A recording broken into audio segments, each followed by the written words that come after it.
I am in Paris for the Paris Book Festival, and I have a cold. Yay me.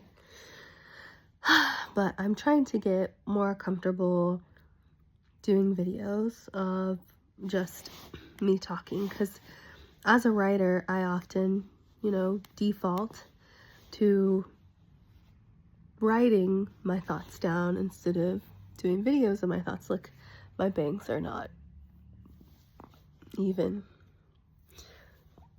Sorry, really random. Anyways, I always default to I'm coloring right now, by the way.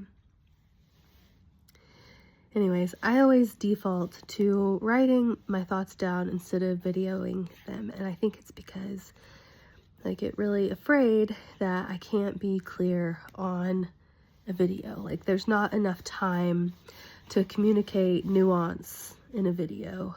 But recently I've been thinking a lot about change and, what prompts change. And I think it's simple things like change in a hairstyle, or the changing how you do your makeup as well, and how it's reflective potentially of how you're changing internally. And recently I feel like I have changed internally in a way that makes me more ready to be seen. I think a lot of times I feel like I just sort of want to hide, like I want to be invisible. And sometimes I think about that when I wear all black clothing. It's sort of my desire to blend in, to sort of not be seen, to not draw attention to myself. And I feel like recently I have made this transition into more, wanting to be seen more, or being comfortable with being seen. Not that I wasn't seen prior. I realize this is all probably like something that's going on in my head. But I think, the move toward, more bold makeup, also being comfortable to taking off my lash extensions, that was a really big deal for me, because for a long time I just didn't feel pretty without them. And then one day I just felt like, you don't need these anymore. And the thing is like, if you want lash extensions, I think you're beautiful either way, right? There's no right or wrong choice to have lash extensions or not. But for me, I clearly had a reliance on them, that my lash extensions equaled beauty to me. And if I didn't have them, I didn't feel beautiful, which there was nothing wrong with that. I just noticed a difference in my brain when I chose not to wear them anymore. But it did also allow me to experiment more with my makeup, which I hadn't done in a really long time. And I loved it. I have been enjoying doing my makeup a lot. But it also led me to choose bolder colors, like a bolder red. And I had been very uncomfortable wearing red for a long time because, maintenance. I'm kind of lazy, and red lipstick means you have to pause in the bathroom and look in the mirror and reapply it. And I am not a mirror person. I love women and men who are mirror people, because they survey their appearance, more than once. And I survey my appearance once and then try not to look at myself again.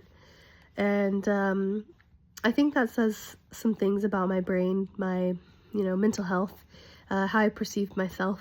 But most of the time there's nothing to maintain, right? But now I feel like there's something to maintain, right? If I have red lipstick. I don't know if any of this is making any sense.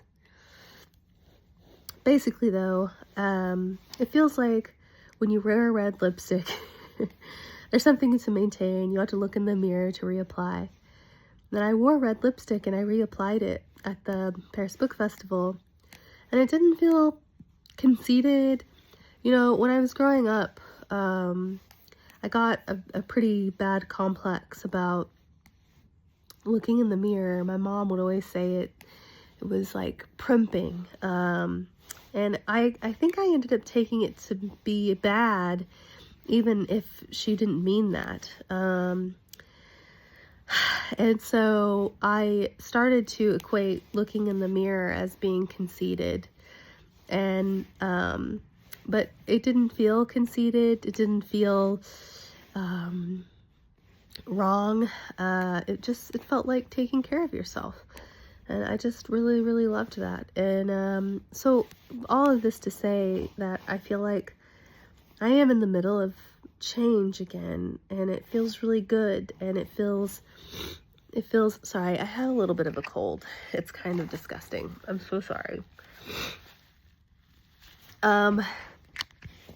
It feels like a progression, and it feels natural, and it feels really beautiful. And I've been wanting to talk about it, but I don't really know how, which is why I thought maybe a video would be a good way to do it. And I have been weighing this idea.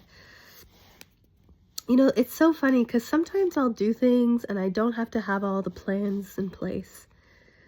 But then other times I'll do things and I have to have everything lined up, right? Everything has to be perfect. So I kept thinking, like, I'm sorry, this is so gross. I kept thinking, like, oh, you can't do videos until you have all the stuff to prepare. And then I just had a moment where I was watching YouTuber Rachel Maxey. I just really enjoy. I feel like she just does really cozy things, and I just really enjoy relaxing and watching her make things. And it's such chaos, and she's not worried about, like, you know, is it perfect? She's just excited to do the thing. And I was like, that's the approach you need to take to videos. And so here I am trying to just video things, my thoughts, and give them to you in whatever way, a messy way, because I don't have anything else. I think, like, I don't have the capacity for anything else. And I think that's the challenge that I have faced over the last several years. You know, after losing my brother unexpectedly, it's hard because just obviously it's only been a little over a year, and I'm coming up on my birthday, so it'll be my second birthday without my brother. And you know, I think I lost the capacity for some things, and one of those is the time and attention that I used to take to be online. And it's really hard. But I still want to be present in a way that I feel connected to my readers, because I think, like, that was the beauty of when I first was online, you know, with A Touch of Darkness. So I'm doing this no matter how uncomfortable, no matter how uncomfortable it is. And this entire time I have been doing this little, let me show you. I've been doing this little pomegranate color thing.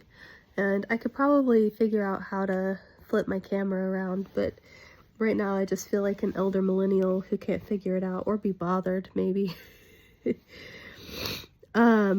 So yeah, we'll see how many of these I do, or if I bank them and release them later or whatever. But anyways, that's so gross. I'm so sorry. Yeah, that's just what's been on my mind lately. And boy, this is like a very bad light. My iPad just giving I guess it could be an ethereal glow. Anyways, just been thinking a lot about change, the way the world just keeps going. But I like this change a lot, and I think I'm looking forward to the future, because I think that's all we can do right now, is stay in this moment and be hopeful. That's why we like romance, after all. All right, I'm gonna do some more coloring, but I love you guys.